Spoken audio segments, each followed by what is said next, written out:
This is CA Preet Shah and मैं लेके आया हूं सीए इंटर ऑडिट के लास्ट मिनट के कुछ टिप्स। एग्जाम का टाइम आ चुका है, we do not have any time to waste. और पहली बात, अगर आपने सोशल मीडिया से अगर आप बाहर नहीं आए हो, please please please please delete कर दो सब कुछ, कोई जरूरत नहीं आप किसी चीज की, ठीक है।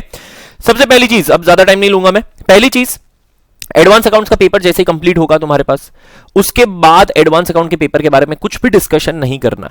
यूजुअली कभी कभी पेपर ट्रिकी आता है, डिफिकल्ट होता है, कुछ होता है, एटसेट्रा एटसेट्रा, क्या भी आया है, कुछ आया नहीं आया, उससे कोई फर्क नहीं पड़ता। तुम्हारा पेपर कैसा भी गया हो, ऑडिट का पेपर तुम्हें लिखना ही लिखना है। You never know, I can tell you innumerable examples of students जिनका एडवांस अकाउंट्स का पेपर अच्छा नहीं गया, स्टिल उनको 45, 50, 55 आ गए एंड वो एडवांस अकाउंट्स क्लियर कर गए। और उस चक्कर में, क्योंकि उनको लगा कि एडवांस अकाउंट्स का पेपर अच्छा नहीं गया, उस चक्कर में उन्होंने ऑडिट का पेपर दिया ही नहीं, समझे। और इस बार तुम्हारे ऑडिट में यार बहुत बड़ा फायदा है। बड़ा फायदा क्या है कि 10 तारीख के एडवांस अकाउंट्स को पेपर के बाद सीधा 13th को तुम्हारा ऑडिट का पेपर है। You have 2 days instead of 1.5 days, now you have 2.5 days actually, तो ठीक है। तो एक बहुत बढ़िया सा 35 आवर्स का मैंने टाइम टेबल बनाया हुआ है। श्योर शॉट 60 प्लस तुम्हारे आ सकते हैं। 35 आवर्स मतलब क्या यार, पहली बार ऑडिट पढ़ने में 70 आवर्स लगते हैं। 35 आवर्स में तो किसी ने अगर पहली बार और एक ही बार ऑडिट पढ़ा हो ना, वो भी वापस रिवाइज कर सकता है पूरा कंप्लीट, ठीक है। अच्छा, usually students have the tendency, क्योंकि 2.5 days का एक ब्रेक हो जाता है and because we have already given 5 examinations, assuming कि तुम बोथ ग्रुप दे रहे हो, तो स्टूडेंट्स को ऐसा लगता है यार थोड़ा सा ब्रेक ले लेते हैं यार। मैं let me tell you, please break exam के बाद ले लेना। तुम्हें जितना ब्रेक एग्जाम के बाद लेना है उतना ब्रेक लो, but this is the last chance to clear group 2।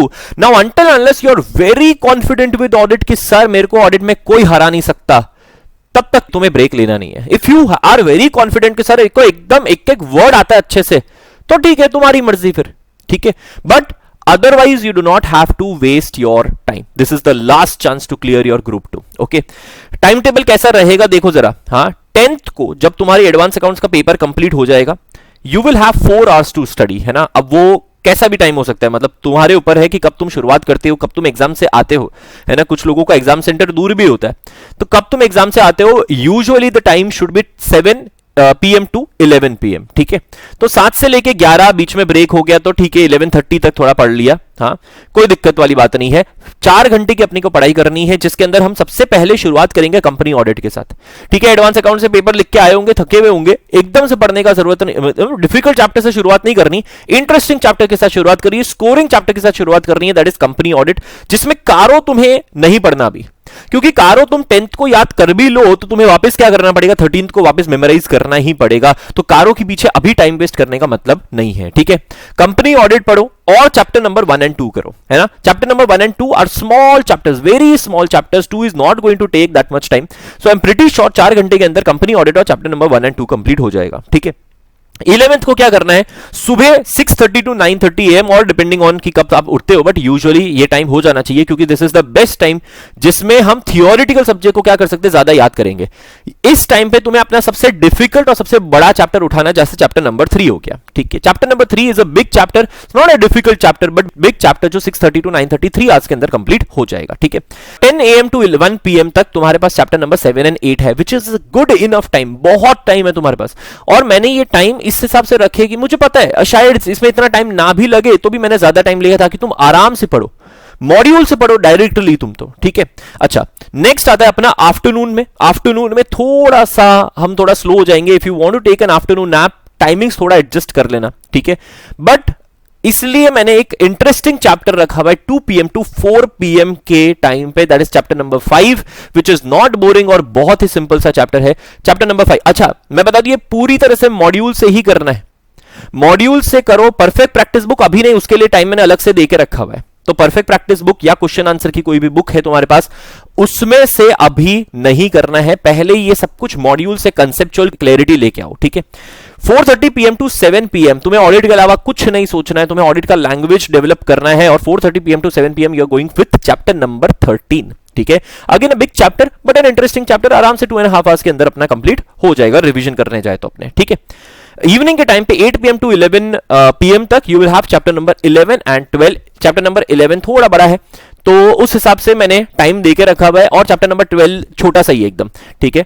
तो 11 और 12 आई एम प्रीटी श्योर इवनिंग के टाइम पे अपना कंप्लीट हो जाएगा। वंस वी आर डन 11:30 तक तुम्हारा ये चैप्टर कंप्लीट हो जाना चाहिए। चैप्टर कंप्लीट करना ही है, ये मत सोचना कि सर इस बार देखो, यूजुअली मैं स्टूडेंट्स को कभी कभार कहता हूं कि अगर टाइम कम है, 1.5 डेज होता है ना, टाइम कम है तो ठीक है, एक आध चैप्टर का भी छोड़ दिया। इस बार एक भी चैप्टर हमें छोड़ना नहीं है, बिकॉज टाइम, हमारे पास टाइम की कमी बिल्कुल नहीं है। वी हैव 2.5 डेज, टाइम की कमी नहीं है।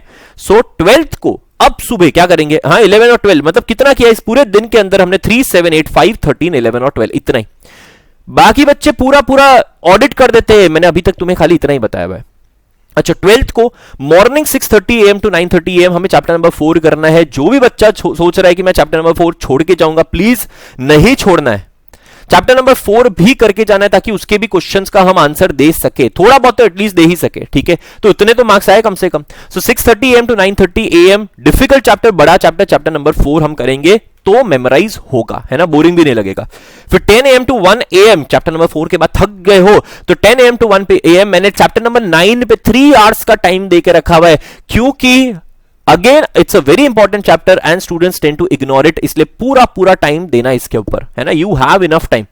आफ्टरनून में 2 PM to 4 PM chapter number 6 कर देना, छोटा सा चैप्टर है, बहुत ही छोटा सा चैप्टर है, जल्दी जल्दी कंप्लीट हो जाएगा 2 PM to 4 PM में, ठीक है। और फिर 4:30 PM to 7 PM में अब तुम परफेक्ट प्रैक्टिस बुक से शुरुआत करोगे। यहां पे तुम्हारे सारे chapters 2 PM to 4 PM 12th के आफ्टरनून तक तुम्हारे सारे चैप्टर्स कंप्लीट हो जाने चाहिए। नाउ अब अप्रोच बदलो, ये मत सोचो कि अरे सर सारे चैप्टर्स हो गए, अरे अभी तो खाली मॉड्यूल से हुए। तुम्हें लगता है मॉड्यूल से पढ़ के मैं सारे क्वेश्चंस का आंसर दे ही सकता हूं? You haven't you face the problem कि सर मैंने मॉड्यूल से पढ़ तो लिया बट क्वेश्चन का आंसर नहीं पता चल रहा। For that you have to revise from the PP book. PP book से करोगे 4:30 PM to 7 PM में चैप्टर नंबर 10, 1, 2, 3, 4, 5 इसी सीक्वेंस में, जिस सीक्वेंस में मैं बता रहा हूं, शुरुआत करना 10 से 1, 2, 3, 4, 5। क्यों टाइम नहीं लगने वाला सर, इतने जल्दी हो जाएगा 100%, क्योंकि तुमने ऑलरेडी ये सारे चैप्टर्स अभी करे हैं। तो इसलिए पीपी बुक से खाली क्वेश्चन देखना, आंसर देखना है, क्वेश्चन देखना, आंसर देखना है, अपने आप में पूरे चैप्टर्स का भी रिवीजन हो जाएगा और क्वेश्चन आंसर भी पता चल जाएंगे। Evening 8 PM to 11 PM 11:30 PM जब तक तुम्हें पढ़ना है तब तक में चैप्टर नंबर 7, 8, 11, 9 और 13 इसी सीक्वेंस में, जिस सीक्वेंस में मैंने बताया उसी सीक्वेंस में कर लेना, ठीक है। उसके बाद नींद अच्छी होनी चाहिए, ठीक है। You don't have to wake up too early, नींद पूरी होनी चाहिए, नहीं तो एग्जामिनेशन, मैं तो बोल रहा हूं तुमने एक चीज कम पढ़ी हो ना वो चलेगा, बट नींद में कोई कमी होनी नहीं चाहिए एग्जामिनेशन डे पे, ओके। सो इसलिए मैंने शुरुआत करी है सुबह 8 AM से डायरेक्टली, ठीक है। 8 AM to 10 AM और 10 AM to 12 AM एग्जाम के दिन 4 घंटे की पढ़ाई करनी है, 8 to 10, 10 to 12 बस। अच्छा, 8 to 10 में क्या करेंगे, कोई भी 5 क्वेश्चन पेपर, मैंने पहले भी बताया हुआ ये करना है, 5 क्वेश्चन पेपर्स रेफर करोगे विथ आंसर, क्वेश्चन देखोगे, आंसर देखोगे, question answer. This is not going to take that much time, क्योंकि ऑलरेडी तुमने पीपी बुक कर लिया, ऑलरेडी तुमने चैप्टर्स कर लिए, तो 2 घंटे में तुम आराम से 5 चैप्टर्स का क्या कर सकते हो, रिव्यू कर सकते हो फटाफट। एग्जाम के दिन पे ही तुम्हारे कम से कम हो जाएंगे 100 क्वेश्चन, ठीक है। अच्छा, 10 AM to 12 AM में यू विल मेमोराइज 3 थिंग्स। ऐसे नेम नंबर मेमोराइज करोगे सारे, जो ऐसे का लिस्ट तुम्हारे पास होगा ही, आई एम एक्सपेक्टिंग दैट। तो ऐसे का नेम नंबर याद करना है। चैप्टर 10 के जितने सेक्शन है उसकी भी लिस्ट तुम्हारे पास रेडी होनी चाहिए। चैप्टर 10 के सेक्शन याद करने, और सबसे इंपॉर्टेंट, इन सब में इतना टाइम नहीं लगाना, सबसे ज्यादा टाइम लगेगा तुम्हें कारो रिवाइज करने में।